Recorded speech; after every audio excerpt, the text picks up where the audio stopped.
በስመ አብ ወወልድ ወመንፈስ ቅዱስ አሃዱ አምላክ አሜን። ሰኔ 15 እንኳን ለሕፃኑ ሰማዕቱ ቅዱስ ቂርቆስና ቅድስት ኢየሉጣ ወርኃዊ መታሰቢያ በዓል እንዲሁም በዚህች ዕለት ታስበው ለሚውሉ ቅዱሳን ቀን በሰላም አደረሳችሁ አደረሰን። በዚህች ዕለት ታስበው የሚውሉ ቅዱሳንን ስንክሳር እናሰማችኋለን።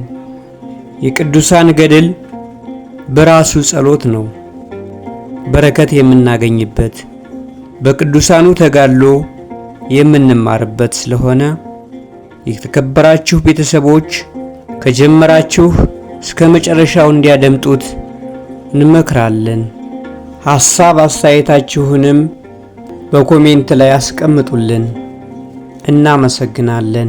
አንድ አምላክ በሆነ በአብ በወልድ በመንፈስ ቅዱስ ስም ሰኔ 15 በዚች ቀን የሰማይ ጭፍራ የተባለ የቅዱስ ሚናስ ቤተ ክርስቲያኑ መርዩጥ በተባለ አገር የከበረችበት ነው።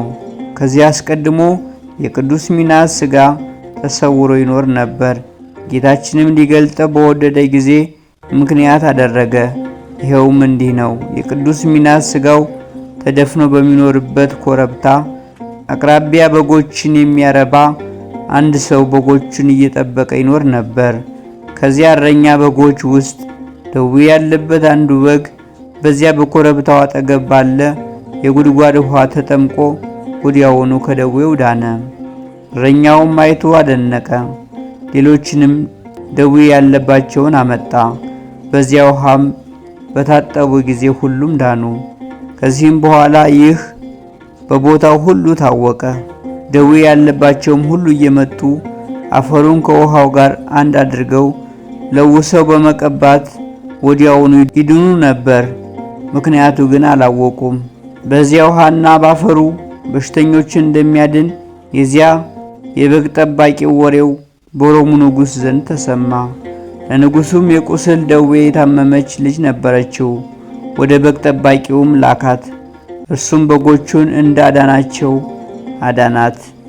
እርሷም በተፈወሰች ጊዜ በዚያ ቦታ ፈውስ የሚደረግበትን ምክንያት ታውቅ ዘንድ ወደደች።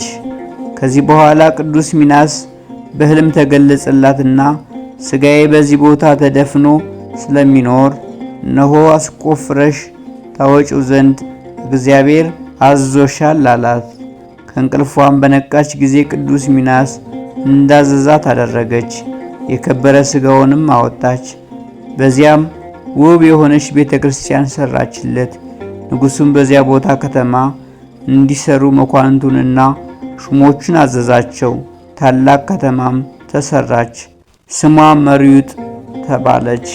እግዚአብሔርም ከቅዱስ ሚናስ ሥጋ ቁጥር የሌላቸው ድንቆችንና ታምራትን ገለጠ። ሊቀ ጳጳሳቱም ከኤጲስቆጶሳቱ ጋር መጥቶ ቤተ ክርስቲያኒቱን በዛሬዋ ዕለት አከበራት። በዚያችም ቦታ የሚሰሩ የድንቆችና የታምራቶች ወሬ በቦታው ሁሉ ተሰማ። ለእግዚአብሔር ምስጋና ይሁን። እኛንም በቅዱስ ሚናስ ጸሎት ይማረን፣ በረከቱም ከእኛ ጋር ትኑር ለዘላለሙ አሜን። ወስብሐት ለእግዚአብሔር ወለወላዲቱ ድንግል ወለመስቀሉ ክቡር። ይቆየን። የተባረከ ጊዜ ይሁንላችሁ።